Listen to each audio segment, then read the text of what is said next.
안녕하세요. 영원한 자주국방 정확한 국방 소식 전해드리는 한국 국방 뉴스입니다. 구독, 좋아요, 알림 설정 후원 감사합니다. 5개월째 이어지는 북한의 쓰레기 풍선 살포에 대한 해결 방안으로 레이저 무기가 거론되고 있습니다. 북한의 쓰레기 풍선은 대체로 1개에서 3개 정도의 풍선이 10kg가량의 쓰레기 봉투를 매달고 있는 형태이며 비행 고도는 약 3km, 속도는 초당 5m 정도로 내용물은 아직까진 그리 위험하지 않은 생활 쓰레기로 확인되고 있습니다. 북한은 우리 군의 대북 확성기 방송과 민간단체의 대북전단에 대한 맞대응으로 쓰레기 풍선을 살포하고 있는데 아직까지는 정전 협정 위반으로 보기 어려우며 이러한 북한의 전략은 비용 대비 효과가 상당합니다. 특히 언제 어디에 떨어질지 모른다는 것은 우리 정부와 국민에게 곤혹감을 주고 있습니다. 하지만 우리 한국이 쓰레기 풍선에 대응할 수단은 마땅치 않은 상황입니다. 격추시키기 위해 소총으로는 사거리가 어려우며 적어도 대공화기를 사용하기에는 오히려 더 큰 피해가 잇따를 수 있기 때문에 사용이 어렵습니다. 당장은 쓰레기 풍선의 낙하를 기다렸다 수거하는 방법이 최선이라 볼 수 있는데요. 걱정스러운 점은 쓰레기 풍선이 향후 드론처럼 공격용으로 진화할 수 있다는 것입니다.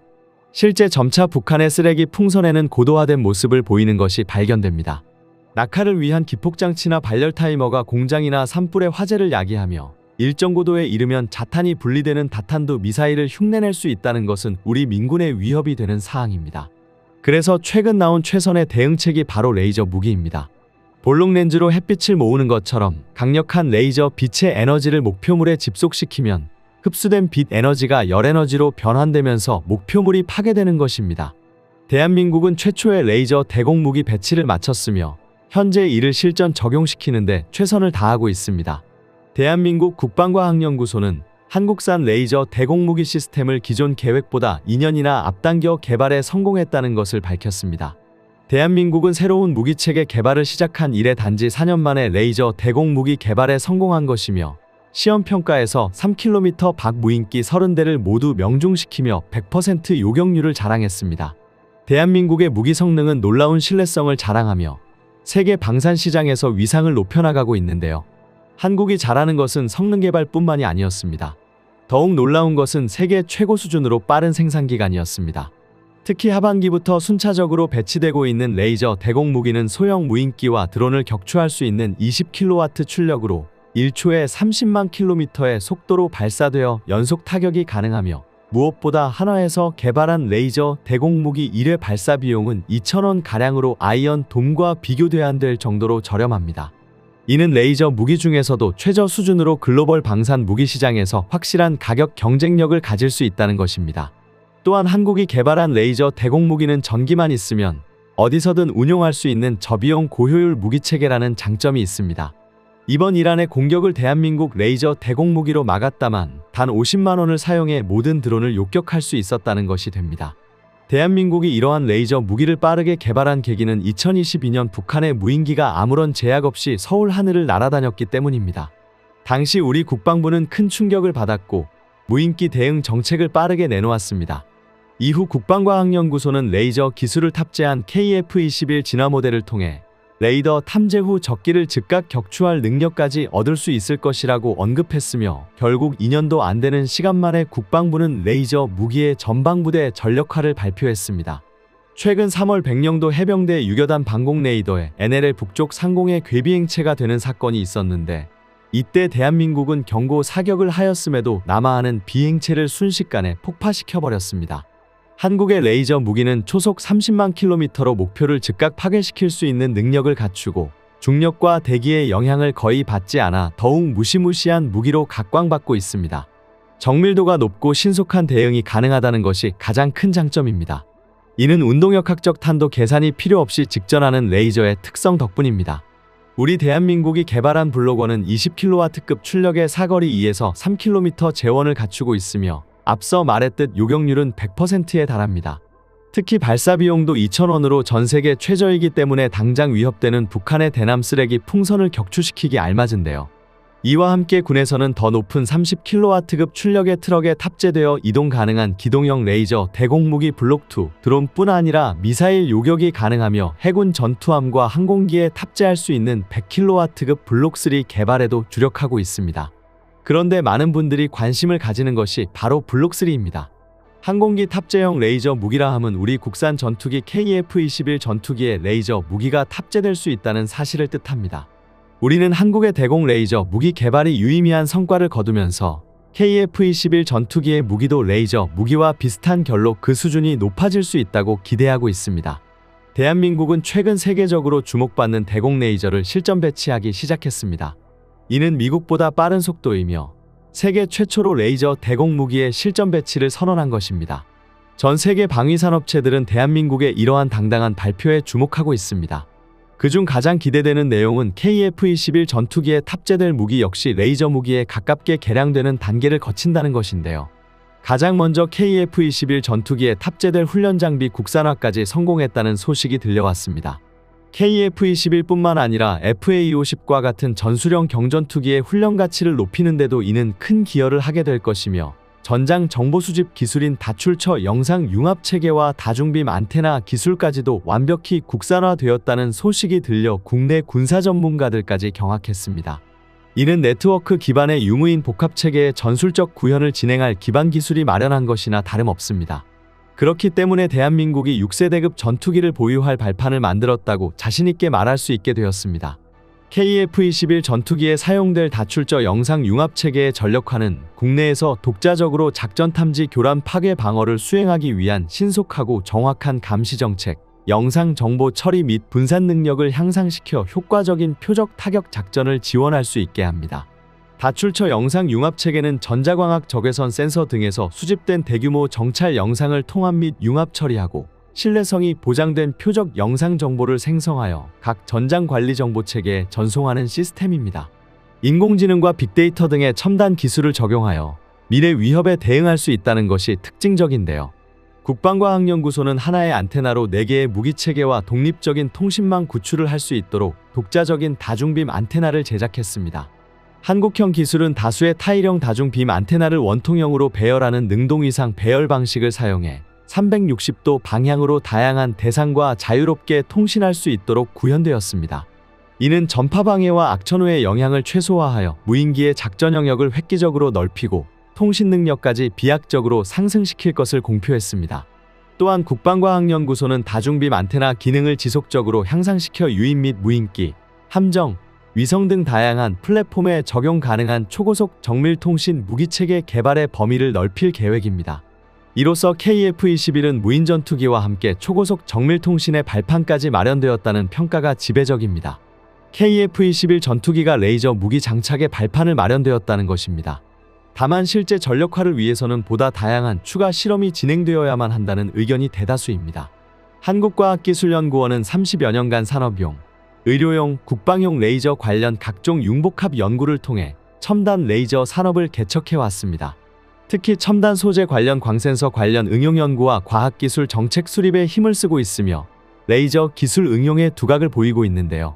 대한민국이 이러한 기술을 바탕으로 6세대급 전투기 개발에 앞서 5.5세대급 전투기 KF-21EX 개발에 총력을 기울이기 시작하자 많은 국가가 관심을 보이고 있습니다. 특히 한국과 함께 기술 협력을 이루어 KF-21 최종 진화형인 6세대 전투기까지 공동 개발을 진행하고자 하는 의사를 적극적으로 밝히는 국가가 있습니다. 대한민국 6세대 전투기 개발은 아직 초기 단계에 있으며 여러 국가에서 자체 버전의 전투기를 개발하기 위해 노력하는 상황입니다. 현재 6세대 전투기를 개발하는 국가는 미국, 일본, 프랑스, 독일, 스페인, 러시아, 중국 정도인데요. 이 중 유럽에서는 영국, 이탈리아, 일본이 추진하는 글로벌 전투 항공 프로그램과 프랑스, 독일, 스페인의 미래 전투 항공 시스템이 진행되고 있습니다. 이들 프로그램은 난관에 부딪힌 상태이며 그로 인해 새로운 국가의 영입을 바라고 있는데요. 프로젝트에 합류하길 바라는 1순위 영입 국가가 바로 스웨덴입니다. 스웨덴은 유럽 내에서는 작은 국가이지만 전투기 역사를 선도하고 있는 국가라고 할 수 있습니다. 스웨덴은 오랫동안 동맹들과의 방침을 고수하면서 군수산업 육성을 주력했는데 그 결과 세계 최고 수준이라 할 수 있는 무기 수출국으로 등극했습니다. 스웨덴의 대표적인 4세대 전투기는 사브가 만든 그리펜 전투기로 이는 굉장한 가성비를 자랑하며 다목적성과 완성도 측면에서 최고라는 평가를 받고 있습니다. 브라질 공군이 스웨덴 그리펜 36대를 도입했고 체코, 헝가리, 남아공, 태국 등이 해당 전투기를 운용하고 있습니다. 국내 방산 전문가들은 KF-21 전투기를 제작할 때 하나같이 KF-21 전투기의 최대 경쟁자는 스웨덴 사브의 그리펜 전투기가 될 것이라고 주장하기도 했었습니다. 그런 스웨덴이 KF-21 전투기와 6세대 공동 개발을 희망한다고 제안해온 것인데요.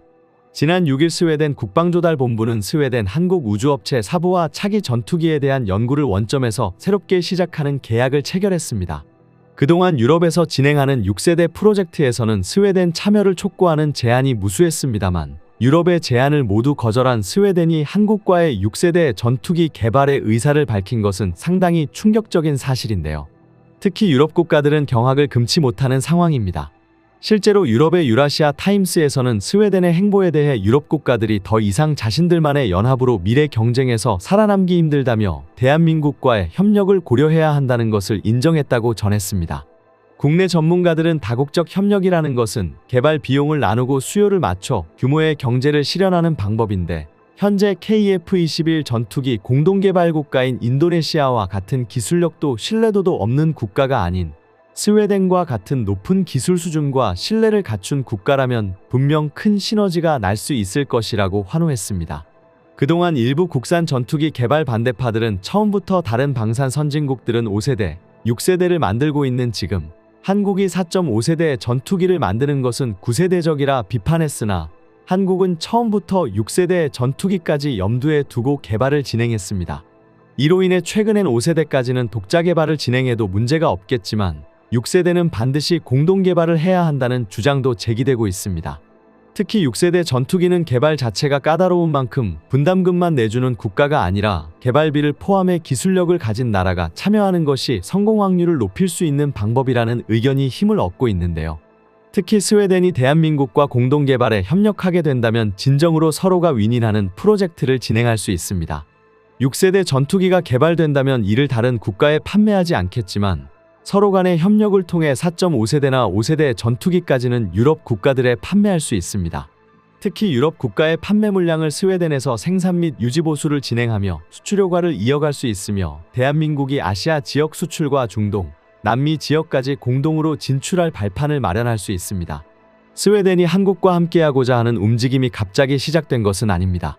방산 관계자들은 그동안 스웨덴이 한국과 방산 측면에서 유기적으로 협력해왔다는 점을 알리며 서로 힘을 합친다면 엄청난 시너지를 발휘할 수 있을 것이라고 말했습니다. 스웨덴군 총사령부 합동작전본부장이 한국을 방문했습니다.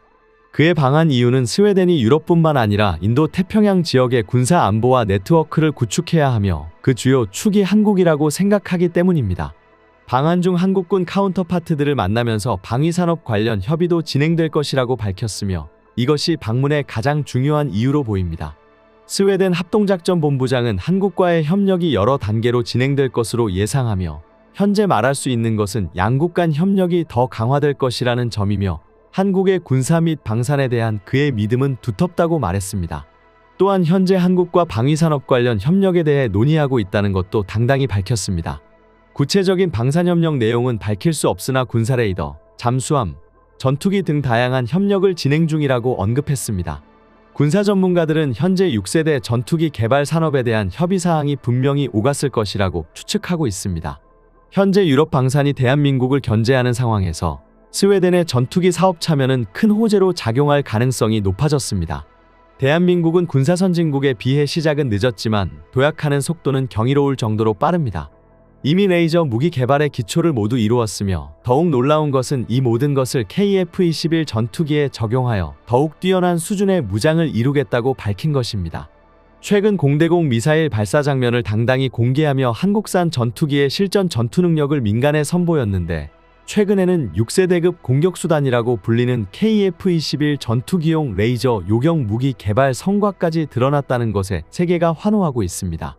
현재 탑재되는 레이저 요격 시스템 지향성 적외선 방해 장비는 미사일 자체를 격추하는 것이 아닌 미사일의 적외선 탐색기를 강력한 적외선 신호로 교란하여 추적하지 못하게 하는 수준에 그쳤지만 6세대 전투기 기술로 개발되고 있는 고에너지 지향성 에너지 무기는 미사일의 탐색기나 구동계를 파괴시켜 격추하는 것을 목표로 하고 있습니다. 미래 6세대의 필수 조건 중 하나인 레이저 광학병기 장착의 청사진이 그려졌다는 사실이 밝혀진 만큼 우리 국민들은 우리 무기 기업에 대한 기대를 품고 있습니다. 그동안 한국 방산업계는 단 한 번도 빈말을 하지 않았기 때문입니다. 특히 대한민국을 놀라게 했던 미사일 전력에 대한 10월 13일 영상입니다. 최근 한반도의 긴장감이 높아지고 있습니다. 블룸버그 그룹의 글로벌 경제 분석기관 블룸버그 이코노믹스는 다양한 변수를 복합적으로 반영할 수 있는 집합 모델 분석을 활용하여 한반도 전면전 가능성과 그 피해 상황을 예측했습니다. 한반도에서 전쟁이 발생할 가능성은 낮지만 절대로 배제할 수 없는 위협이며 전면전이 발발할 시 수백만 명이 사망하며 경제적 피해 역시 4조 달러, 한화 약 5,527조 원이 넘을 것으로 추산되었습니다. 전쟁 첫 해에만 GDP가 4%가량 감소하고 반도체를 비롯한 주요 공급망에도 큰 차질이 생겨 전 세계가 경기 침체에 빠질 것으로 전망되었는데요. 이는 우크라이나 전쟁으로 인한 피해의 2배가 넘는 심각한 수치입니다. 물론 해당 기사에서 시나리오의 결말은 김정은 사망 후 북한이 폐허가 되는 결론에 이르렀지만 한국 경제와 산업 생산 수출은 큰 타격을 받을 것으로 예상되었습니다. 심지어 북한의 수장인 김정은은 실존적 위협을 느낄 경우 충분히 핵공격을 감행할 수 있을 것으로 보이는데요.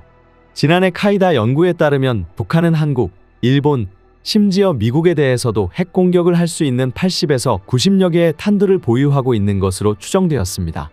하지만 한국 역시 이에 대응할 계책을 마련했는데요. 바로 모두를 주목하게 만든 한국의 고위력 현무탄도미사일 신형 현무5입니다. 현무5는 탄도미사일의 상식을 깨버린 문자 그대로 괴물 미사일인데요.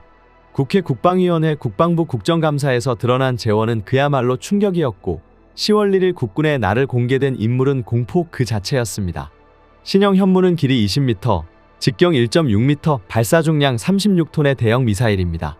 일단 추진체의 추력이 무려 75톤 포스에 달하는데 러시아가 세계 최강의 전술탄도 미사일이라고 선전하고 있는 이스칸데르가 길이 7.3m, 발사 중량 4톤인 것을 감안하면 현무5는 일반적인 전술탄도 미사일들과 비교할 물건이 아니라는 것을 알 수 있습니다. 오히려 대륙간 탄도 미사일과 비교될만 하죠.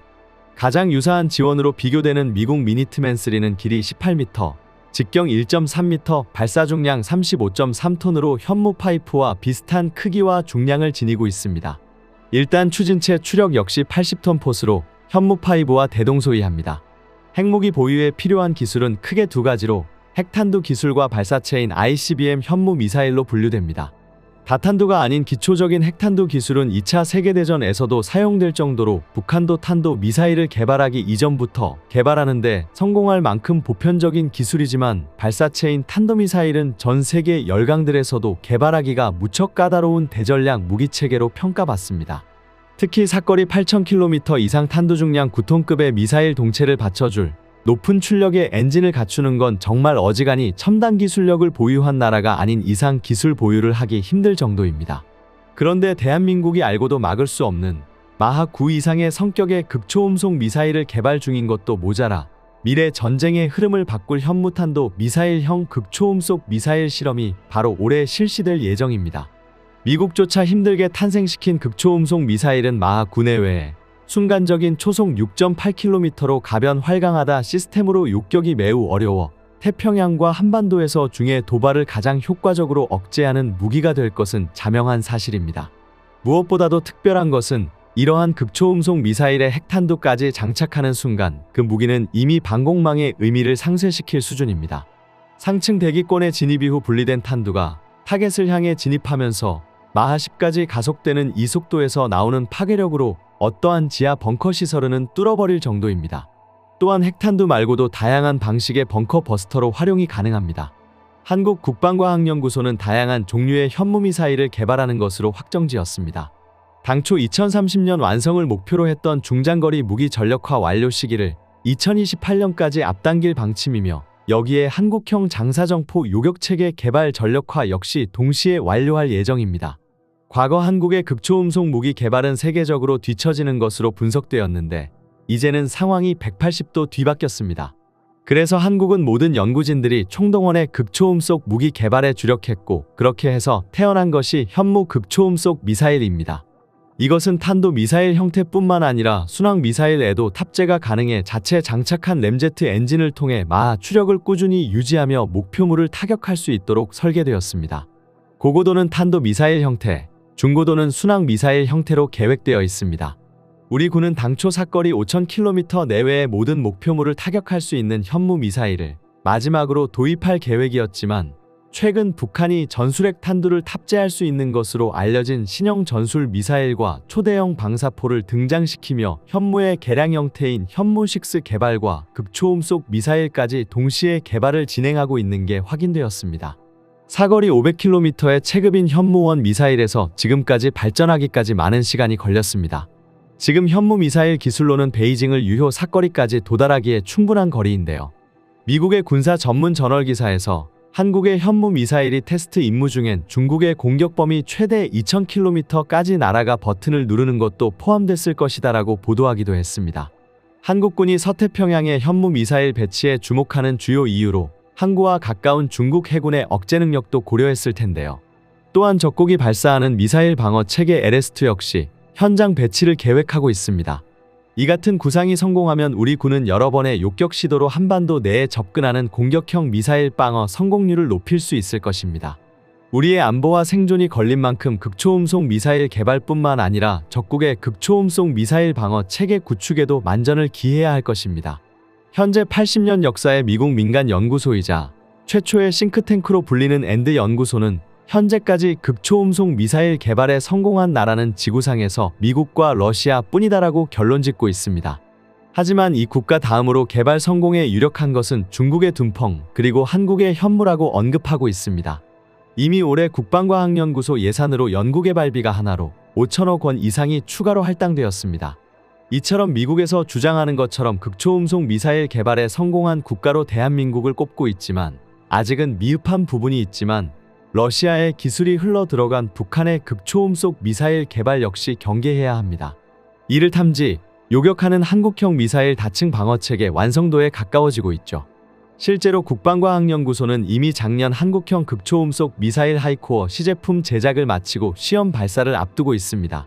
특히 현무5는 핵무기를 보유하지 않은 국가가 핵보유 집단과 맞서기 위해 영혼을 갈아 넣어 기술을 개발하면 어떤 결과물이 나오는지 보여주는 무기입니다.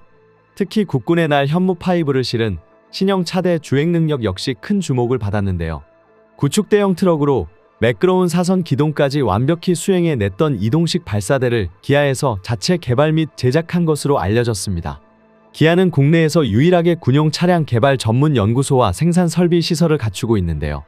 그러나 현무 차대는 극비로 보안이 철저해 홈페이지 등에도 사진이나 기타 성능 등 지원이 일체 표시되어 있지 않습니다. 비밀리에 감춰진 현무5의 차대가 공개되자 네티즌들은 충격을 금치 못해 했는데요.